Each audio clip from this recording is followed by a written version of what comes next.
Hey there, it's Tracy with the Hive Butler. I put together a list of 11 tips I tell new beekeepers all the time. Same stuff over and over. Maybe this will help you. Number 1, start with 2 hives if you absolutely can. It is totally worth it. You spend a little bit more money up front, but you double your experience immediately. And there's nothing better than perspective when you're inspecting a new hive. You look, think, oh, these guys are great. And then you go over to the next one and you're like, oh, maybe not. So get 2 hives if you can to start. Number 2, I always encourage people, spread your hives apart at least 3 feet. I know some of you don't live in a rural location, but spreading your hives apart makes everything go a little bit more easily.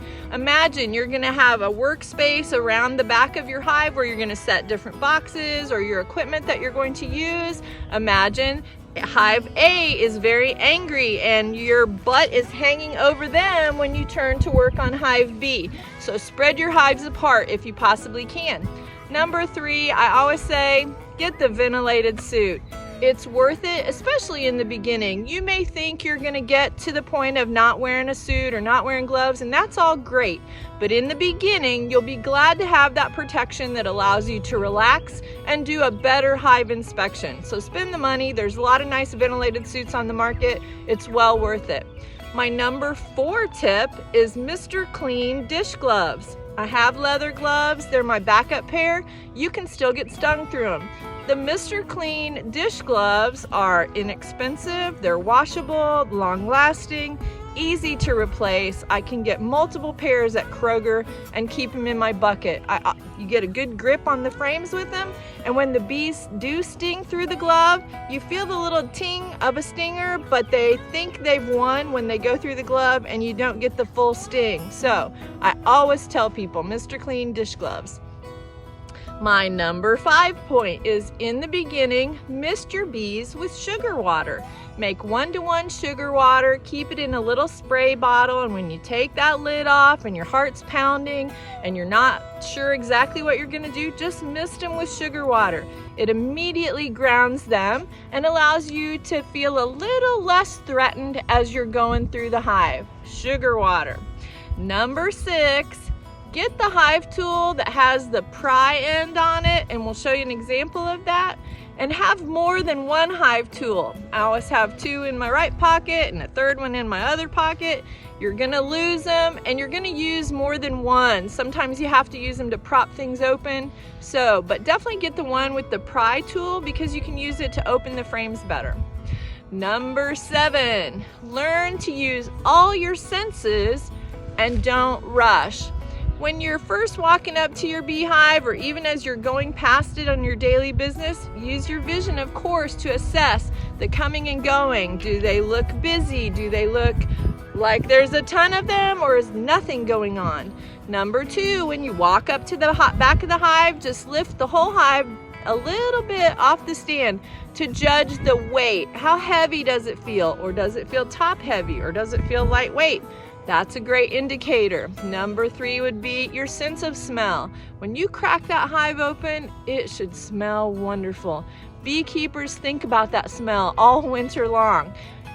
Except in the late summer, it could smell a little bit like dirty socks, and that's not always a bad thing. That is goldenrod.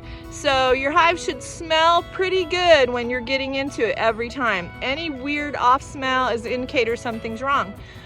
When you get into the hive, are the bees agitated and running around a lot? Is their tone? Do you hear a tone that is more high-pitched and whiny? That is an indicator that they might not be queen ripe. So use all your senses. Pay attention. Don't be in a hurry to get things done. Pay attention and don't rush. Number 8, learn to use a ratchet strap. It's a skill that you will be glad you know how to do. We ratchet strap down in the winter. We ratchet strap to move hives. You can ratchet strap a 2x4 across the top of a hive so 2 people can carry it more easily. Learning to use a ratchet strap is something that you really need to know as a beekeeper. And then carry several of the small ones with you because you never know when you're going to need them. Number 9, and probably should be higher on the list, is practice lighting your smoker. I am notorious, or I was notoriously bad at lighting my smoker. I've gotten a lot better because I found a recipe of ingredients that works perfectly for me. My favorite smoker fuels are cut cardboard to get it started, rolled up denim to keep it burning well, and then for cool smoke, you would always be able to top it off with green grass. Actually, you want cool smoke coming out of your smoker. Number 10, and I've said this before, build an inspection routine so that you're doing the same process over and over again. That's how you get really good at something. So work at doing the same things over and over again. I don't pull out the first frame, I pull out the second frame. It allows me to start the hive with a little less upsetness for the bees. I also run 9 frames in all my supers, not 10s. So come up with your methodology and then work it over and over again so that you become more skilled at it. And my last tip for new beekeepers is start off correctly by keeping records somehow. It can be a record notebook like I've shown you before. It can be a digital record. There's lots of software and apps. It could be a Google Calendar that you just type in what you did or what you saw.